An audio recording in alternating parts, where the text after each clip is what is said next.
RCR, la red que comunica y une al Perú. Y siempre es grato conversar, siempre desde el Cusco, con el doctor Fausto Salinas. Él es abogado, jurista, analista en temas políticos. Le agradecemos la cordialidad que tiene con RCR, Red de Comunicación Regional. Doctor Fausto Salinas, qué gusto saludarlo, muy amable como siempre. José, gracias por la comunicación, las órdenes. No se preocupe, por favor. A ver, ¿qué escenario podemos plantear, percibir en medio de todo este desorden, esta situación de incertidumbre, ¿no? Primero en el Congreso y lo que está pasando en el país. Bueno, mire, no es casual que lo que ha ocurrido en el Congreso se dé en el momento más álgido de la presidencia del señor Castillo. Es decir, no es casual que hasta su partido, el que lo valida de la manera más resuelta, que es Alianza para el Progreso, haya propiciado esta crisis al interior del Parlamento. No hay coincidencias. Aquí tiene que haber algún propósito que va más allá de la voluntad de la señora Camones. Obviamente ella es una ficha que está siendo sacrificada en medio de los acuerdos y de las necesidades de acuerdos, si es que cabe el término, entre el presidente Castillo y el señor Acuña. Todos sabemos que el señor Acuña no está gratis blindando al presidente Castillo. Él lo sostiene y lo soporta a cambio de cosas muy obvias. En primer lugar, sus intereses económicos en sus universidades y en su grupo empresarial. En segundo lugar, el interés presupuestario de todas sus regiones, municipalidades, provinciales y distritales. Y en tercer lugar, su participación en ciertas decisiones políticas del Ejecutivo. Entonces, sacrificar a la señora Camones es simplemente una forma de bajar la tensión a una crisis que ya estaba llegando al cuello del presidente Castillo. Con esto se desinfla, la crisis se traslada al Congreso y ahora la recomposición del Congreso es la que va, digamos, a tomar tiempo y le da aire al gobierno para poder salir de este aprieto. Ahora, ¿qué sucederá en el Congreso? Va a depender de quién, digamos, en quién recaiga la responsabilidad de reemplazar a la señora Camones. Yo veo el escenario así, y en este juego la inocencia de Alianza por el Progreso no me convence, y creo que piezas de Alianza por el Progreso, si no el mismo Acuña, están detrás de esta movida. Antes de hablar de la recomposición del Congreso de la República, quiero detenerme en lo que usted ha dicho, ¿no? En el papel de Alianza para el Progreso. Si lo miramos en términos mucho más realistas, esto podría formar un acuerdo entre César Acuña y el gobierno para frenar una crisis durísima por la que está enfrentando el gobierno. Esta es simplemente la continuidad de este acuerdo. El acuerdo ya existe, José. El acuerdo se ha dado desde mucho antes de que tome el poder el señor Castillo. Se dio desde el momento de la segunda vuelta. Este sería una vuelta de tuerca más en este acuerdo. Acuña lo sigue sosteniendo, cosecha de ese sostenimiento muchos beneficios, muchos favores. Trató de tomar distancia porque hay una presión fuerte del electorado del país que le dice: no, señor Acuña, no vamos a votar por la A porque la A es cómplice de todo lo que está sucediendo. Eso lo hizo, digamos, retroceder un poco y decir que él, si es que hubieran los votos de la vacancia, él podía también apoyarlos, lo cual es algo, digamos, una hipótesis improbable que solamente servía de escudo.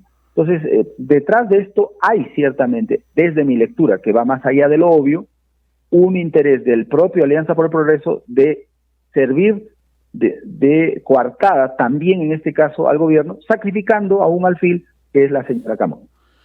Y sacrificando también la posibilidad que Acuña no sea electo en La Libertad, y sacrificando también la posibilidad, como ya se viene anunciando, que el Jurado Nacional de Elecciones lo dejaría fuera de carrera, ¿no?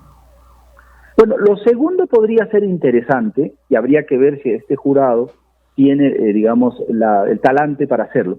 Pero respecto de lo primero, de que sea el electorado el que defina, ahí tengo mis dudas, estimado José, porque lamentablemente es paradójico el comportamiento electoral del ciudadano peruano. Aldo Mariátegui es muy duro con el electorado y lo llama electarado.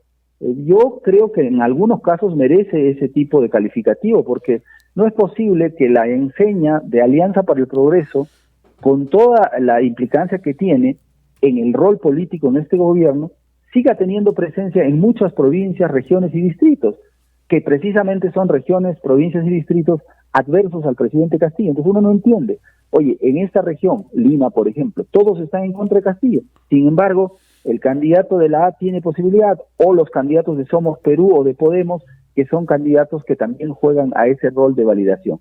Entonces, esas paradojas del electorado peruano llevan a pensar que de repente no va a ser el electorado el que lo castigue, podría ser el jurado. Bueno, bien, aun cuando lo castiguen y el señor Acuña perdiera la elección de Trujillo, él gana mucho más con su alianza para el gobierno que con su elección en Trujillo. Lo que sí puede ser un precio muy alto es si la derrota no se da solamente en Trujillo, sino se da al interior de otras zonas del país, donde Alianza para el Progreso se desinfle como una marca política, y allí sí podría perder un peso importante. Pero por la razón antes dicha, de la paradójica opción electoral de los ciudadanos, lo veo también difícil. Y en esta continuidad del acuerdo que usted menciona, a tal nivel ha llegado que ha sacrificado su principal alfil, que era la presidenta del Congreso. O sea, ¿todo vale? Lamentablemente, yo en mi análisis creo que sí. Yo creo que en la situación urgía y había necesidad de, digamos, de hacer algún sacrificio, y creo que eso es lo que ha hecho el señor Acuña. Probablemente no hubiera querido él llegar a este extremo, pero las circunstancias lo han obligado, porque todas las evidencias van indicando de que la filtración no proviene de alguna fuente ajena, sino de fuego amigo. Entonces eso no es casual. ¿Y cómo entender que en esta censura incluso haya contado con apoyo de legisladores de Renovación Popular, de Avanza País? ¿Cómo interpretamos esa lectura? Porque lo que está pasando, y ese es otro episodio de esta crisis. Este episodio de la crisis lo que muestra es que estos sectores primero advierten la cercanía, el uso que se está dando al Parlamento, advierten esta inconveniencia, y en segundo lugar abren la posibilidad de poner una ficha más decidida en pro de la vacancia, la suspensión o la destitución del presidente, donde juegan el general Williams, donde puede jugar la doctora Echaíz, puede jugar algún otro político de esa línea, o inclusive una figura intermedia, que en algún momento yo la consideré como una opción, que es Carlos Anderson, porque la política es el arte de lo posible, y si los sectores de derecha apuntan exclusivamente a una ficha de su lado, es probable que no logren el consenso, mientras que si apuntan a una figura intermedia como la de Anderson, podríamos llegar a un escenario de acuerdo y podríamos tener, digamos, una salida política a esto. Ingresamos entonces a lo que usted mencionaba, la recomposición del Congreso. Vamos camino a eso, pero también no se corre un riesgo que la izquierda nuevamente, o los sectores de izquierda, tomen la presidencia. ¿No hay ese riesgo? Por supuesto, por supuesto. Esto es como jugar con fuego. Sin duda estamos ante un riesgo de ese tipo. Valdemar Cerrón ya se alista para poder ponerse en esta posición. Entonces sí, el riesgo existe, José, no podemos descartarlo. Una situación de ese tipo puede desencadenar en cualquier salida, inclusive la que no se considera la más apropiada, ¿no? Ahora, el papel del Ejecutivo, ¿no? Porque el Ejecutivo ya demuestra que tiene una agenda predispuesta, ¿no? Ayer escuchamos al presidente del Consejo de Ministros hablar nuevamente de consenso, de búsqueda de diálogo, pero el domingo lo vimos totalmente desaforado, ¿no? Cuestionando todo lo que se movía en el camino, ¿no? O lo que estaba al frente suyo, ¿no? Entonces, ¿cómo entender esta posición del gobierno, ¿no? El gobierno, en realidad, de manera permanente se ha dedicado ya a atacar a el Congreso de la República. El Congreso hace lo propio, pero también ya empezó a atacar de una manera virulenta a la prensa. José, fíjese, nosotros no tenemos un gobierno. El señor Castillo no es un gobernante, mucho menos el señor Aníbal Torres, ni ninguno de los ministros. Nadie en este proceso político ha entrado a atender los problemas del Estado y los problemas de la salud, la educación, la justicia, la seguridad, lo que fuera, sea el sector que fuera. Estos señores han entrado a tomar el poder. Su propósito es tomar el poder y por lo tanto ellos viven en permanente lucha política, como si fueran activistas del partido de gobierno, exclusivamente. No tienen ningún criterio, ninguna responsabilidad, ningún aporte, ninguna idea para el manejo de los temas cotidianos. La economía está a la deriva en función de sus propias variables. La salud, la seguridad. Mientras tanto, las bandas criminales, la informalidad en la minería, la informalidad en la tala, la informalidad en todos los sectores están campeando. Entonces, tenemos un desgobierno antes que un gobierno, que solamente está haciendo política. De manera que el rol del Congreso tiene que ser de una vez definitivo. Ojalá que el cambio de la señora Camones signifique el cese de esta posición cómplice del Congreso con el Ejecutivo. El Congreso tendría que darse cuenta de que si el Congreso no resuelve este problema, la ciudadanía va a pedir inevitablemente, como lo plantearon los sectores caviares desde un momento inicial, un adelanto de elecciones. Y hasta la señora Fujimori, líder de la oposición, entre comillas, porque anda un poco menoscabada, pero finalmente es la lideresa del partido que tiene, digamos, la mayor fuerza política de oposición, hablan ya de adelanto de elecciones. El Congreso, con esa recomposición, tendría que darse cuenta que el gobierno no gobierna. El gobierno solo confronta y ataca. Está en el propósito de conservar el poder. Después, cuando consolide el poder, probablemente quiera gobernar. Y Dios nos libre de cómo debería gobernar. Entonces, en ese contexto, ahora la respuesta del Congreso tiene que ser una respuesta firme y decidida. Evidentemente, hay 10 o 12 personas que hacen imposible esto. El Congreso tendría que esperar, como lo sugerí en una columna hace 4 semanas en La Ampadia, por hacer su propia limpieza. La defenestración, la suspensión, la inhabilitación, el desafuero de todos estos señores que están vinculados al sostenimiento de este gobierno a cambio de presupuestos y prebendas, tendría que ser la tarea inmediata. Hace unas semanas que conversábamos, doctor Fausto Salinas, usted también mostraba su preocupación por la inacción empresarial, ¿no? Se ha puesto de costado el sector empresarial en su conjunto, ¿no? ¿Le sigue preocupando esto a pesar de la crisis permanente que tenemos? Por supuesto, por supuesto. La coyuntura exige un liderazgo nítido en muchos sectores. Tenemos una política inmadura, una política de pulpines en el Congreso que, digamos, deja mucho que desear.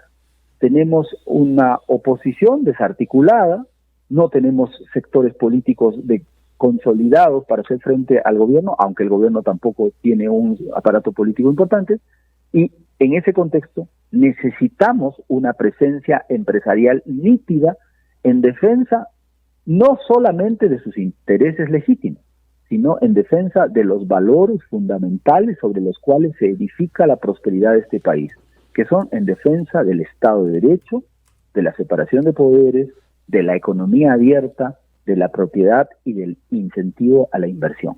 Estos son temas que cualquier líder empresarial en su sano juicio debiera enarbolar y asumir esto como bandera en defensa desde el gran empresario, del empresario nacional, del empresario extranjero y del bodeguero de la esquina, del emergente, comerciante de la parada, del hotelero que tiene su establecimiento en cualquier zona del país, que necesitan un liderazgo que defienda eso. ¿Por qué? Porque estos gobiernos, como el que tenemos, apuntan a destruir precisamente el tejido empresarial para solamente darle al Estado el protagonismo de la economía y convertir a los ciudadanos, como pasa exactamente en la Argentina, en un conjunto de electores rentados por el Estado. Y en el Perú no estamos lejos porque el papel que están asumiendo el propio presidente, los propios ministros de Estado, un ataque constante, ya no solamente contra el Congreso, sino contra el Ministerio Público. ¿Cómo mira usted el papel del Ministerio Público, ¿no?, en estas circunstancias? Bueno, el Ministerio Público termina siendo ahora la reserva con el liderazgo de la señora fiscal de la Nación actual, porque con la anterior fiscal o con el propio señor Pablo Sánchez no había ninguna de estas características. Bajo la impronta, bajo el liderazgo de esta fiscal, la Fiscalía se está convirtiendo en el contrapeso institucional del Poder Ejecutivo y sus fechorías. El Congreso no tiene la talla, no tiene la entidad y no está dando la batalla adecuada. Es la Fiscalía la que está jugando este equilibrio de pesos y contrapesos que es fundamental en toda democracia. No nos olvidemos que Hugo Chávez lo primero que hizo fue tomar la Fiscalía.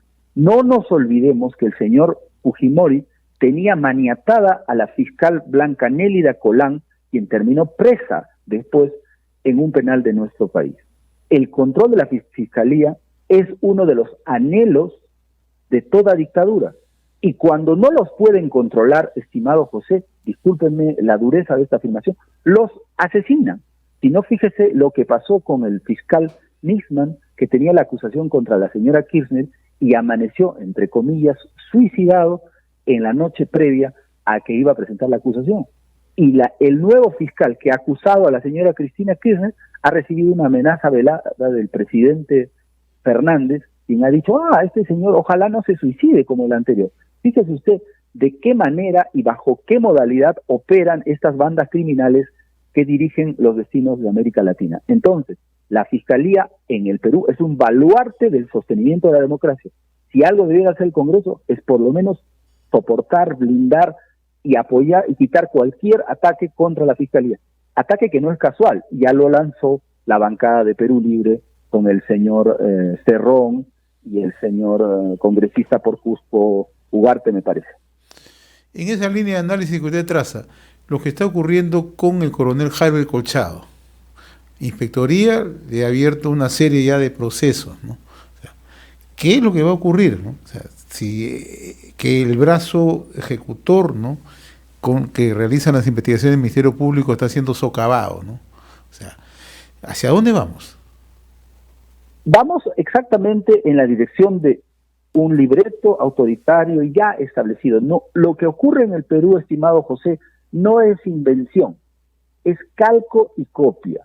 Es exactamente el mismo modelo que se ha implementado en todos los países.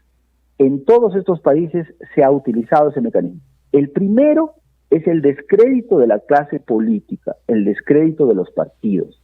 Eso ya lo hizo, esa tarea le cupo a dos señores, a Vizcarra y a Sagasti, que trabajaron en ese esquema. Algunos creen que con candidez y con buena intención. Yo no creo eso. Yo creo que ellos son parte de este montaje. Trabajan para desmontar el sistema político, el Congreso, las instituciones. En segundo lugar, atacan obviamente a los otros poderes. Tribunal Constitucional, Fiscalía de la Nación, Defensoría del Pueblo y otras instituciones. En tercer lugar, este libreto supone un control de las Fuerzas Armadas, y ese control de las Fuerzas Armadas se consigue asalariándolo, pagándole planillas extras como hacía Evo Morales a todos los coroneles y generales en Bolivia, o maniatándolos de formas como la que usted ha mencionado, con la amenaza de la destitución, la sanción, la prisión, como caso pasa con el señor Harvey Colchado. Entonces, este es un libreto. En ese contexto, la prensa también es un enemigo al cual se va a atacar, y en algún momento será más hostil con la prensa. La ciudadanía, lamentablemente, no percibe la gravedad de esto y se cree que esto no va más allá.